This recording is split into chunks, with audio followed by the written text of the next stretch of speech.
Haleluya, puji Tuhan, salam sejahtera Bapak Ibu yang dikasihi oleh Tuhan. Kita akan kembali bersama-sama belajar firman Tuhan. Kita mau melihat firman Tuhan di dalam Ibrani pasal yang ketiga, ayat yang pertama sampai ayat yang keenam. Kita mau melihat di sana dikatakan, sebab itu hai saudara-saudara yang kudus, yang mendapat bagian dalam panggilan surgawi, pandanglah kepada Rasul dan Imam besar yang kita akui, yaitu Yesus, yang setia kepada Dia yang telah menetapkannya sebagai mana Musa pun setia dalam segenap rumahnya, sebab Ia dipandang layak mendapat kemuliaan lebih besar daripada Musa. Sama seperti ahli bangunan lebih dihormati daripada rumah yang dibangunnya, sebab setiap rumah dibangun oleh seorang ahli bangunan, tetapi ahli bangunan segala sesuatu ialah Allah.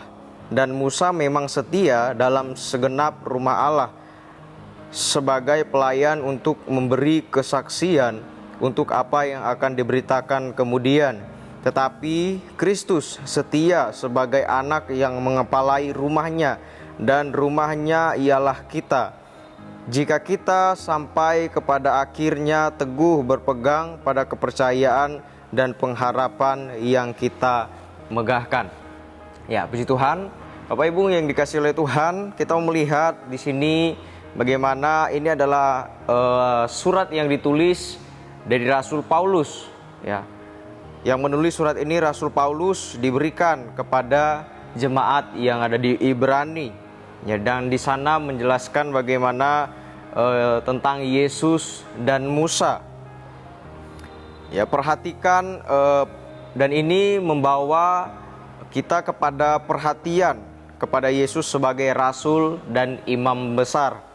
Ya, pasal ini mengajarkan betapa pentingnya fokus dan perhatian kita terhadap Yesus Kristus sebagai kepala, ya, sebagai Imam besar kita. Ya, Yesus memiliki peran yang sangat penting dalam hubungan kita dengan Allah. Ya, memusatkan perhatian dan iman kita kepadanya membantu kita memperkuat hubungan antara kita dengan Tuhan. Ya, alasan mengapa Paulus menulis surat Ibrani ini, khusus di ayat yang pertama sampai ayat yang ke-6 di dalam Kisah Para Rasul pasal yang di dalam Ibrani pasal yang ketiga, ya. Surat kepada orang Ibrani ini ditulis oleh Rasul Paulus untuk menguatkan dan membimbing jemaat di Ibrani, ya, yang mungkin dihadapi oleh tantangan dan godaan yang datang kepada jemaat yang ada di Ibrani pada saat itu, ya, untuk kembali ke tradisi agama Yahudi, ya, atau yang membuat keraguan akan keutamaan kepercayaan kepada Kristus Yesus.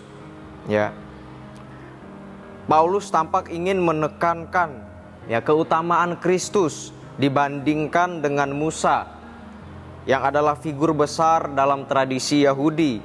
Musa dihormati sebagai pemimpin dan rasul di Israel yang membawa bangsa Israel keluar dari perbudakan Mesir.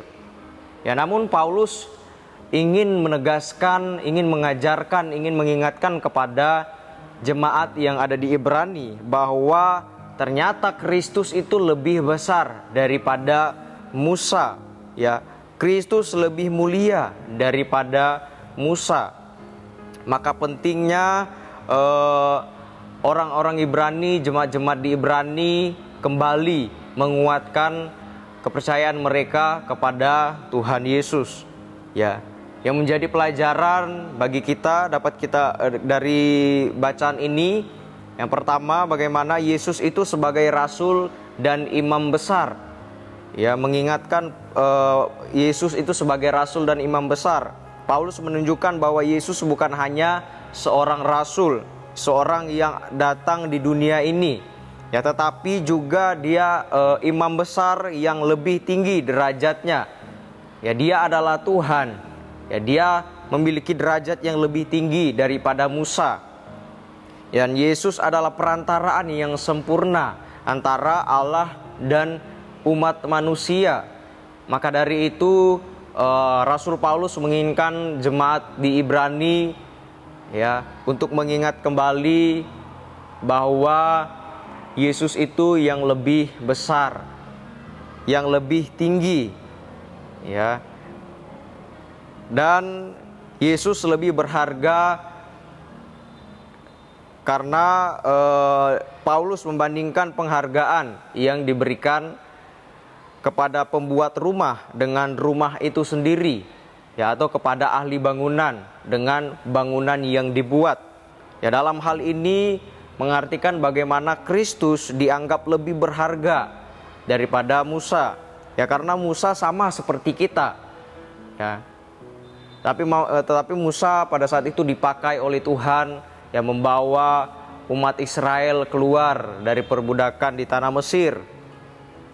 Tetapi Kristus adalah kepala bangunan ya. Dan kita, Musa sama seperti kita yang adalah bagian dari bangunan itu ya. Maka dari itu Paulus menekankan bagaimana Yesus itu lebih mulia daripada Musa, dan mengingatkan kembali kepada jemaat di Ibrani untuk kehidupan mereka kembali menguatkan kepercayaan kepada Tuhan, kepada Kristus Yesus. Yang selanjutnya, Kristus sebagai anak atas rumahnya. Ya, juga dijelaskan oleh Paulus yang menegaskan bahwa Kristus bukan hanya seorang hamba yang datang melayani ketika ada di dunia ini, ya. Tetapi dia adalah anak atas rumahnya itu, ya, atas rumah Allah. Dan ini menunjukkan kedudukan dan keutamaan Kristus itu lebih tinggi daripada Musa.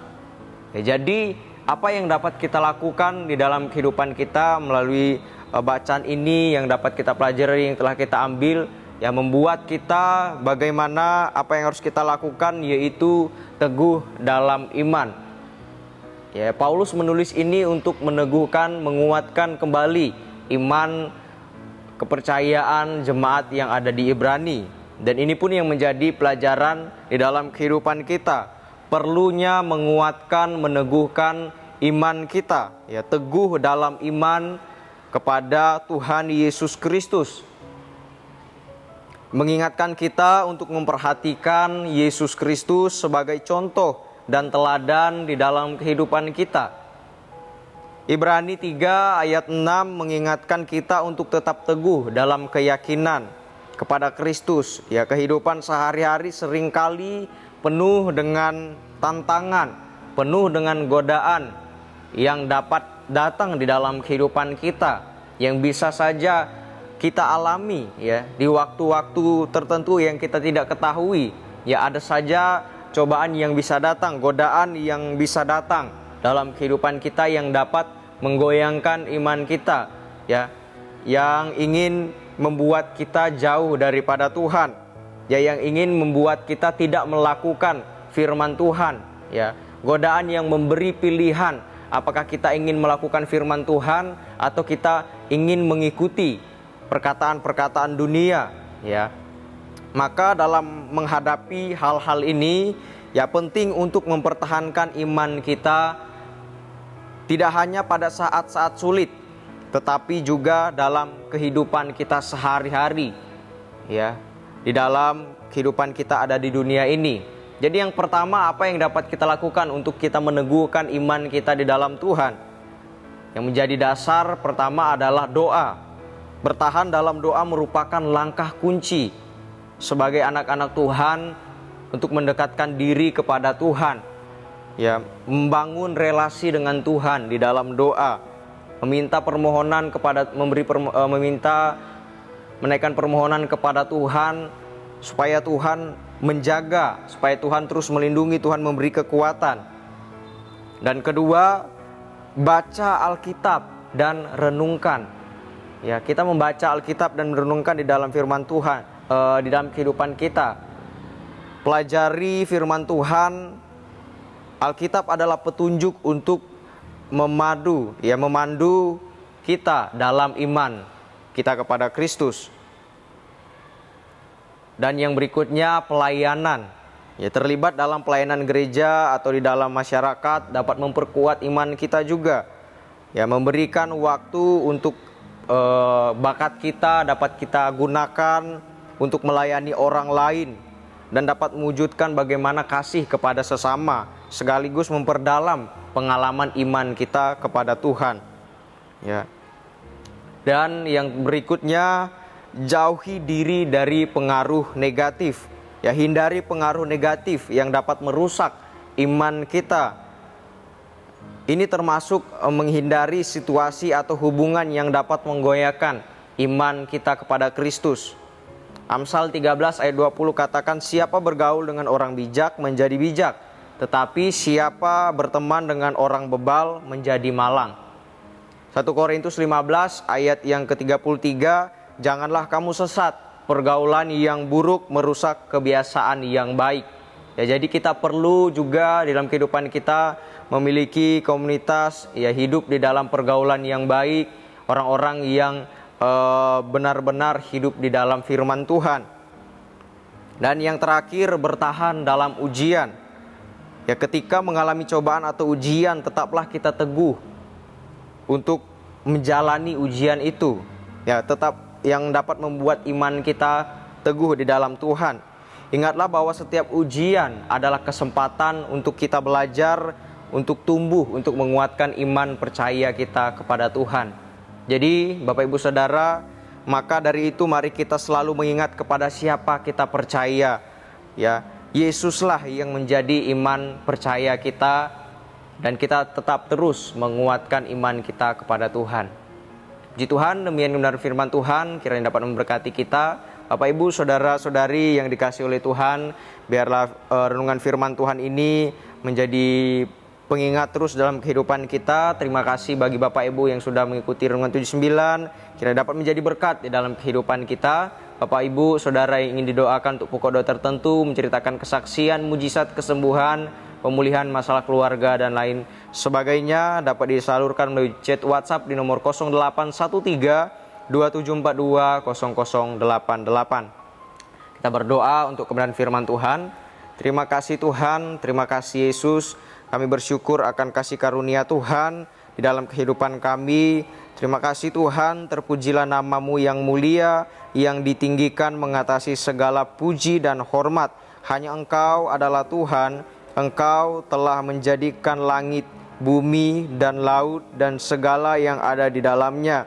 Engkau memberi hidup kepada semua itu, dan bala tentara langit sujud menyembah-Mu. Dan biarlah setiap kehidupan kami mau tetap terus meneguhkan iman kami kepada Tuhan yang menjadi kepala atas setiap kehidupan kami, yang memimpin kehidupan kami Bapa. Terpujilah nama-Mu, dalam nama Tuhan Yesus Kristus. Haleluya, amin.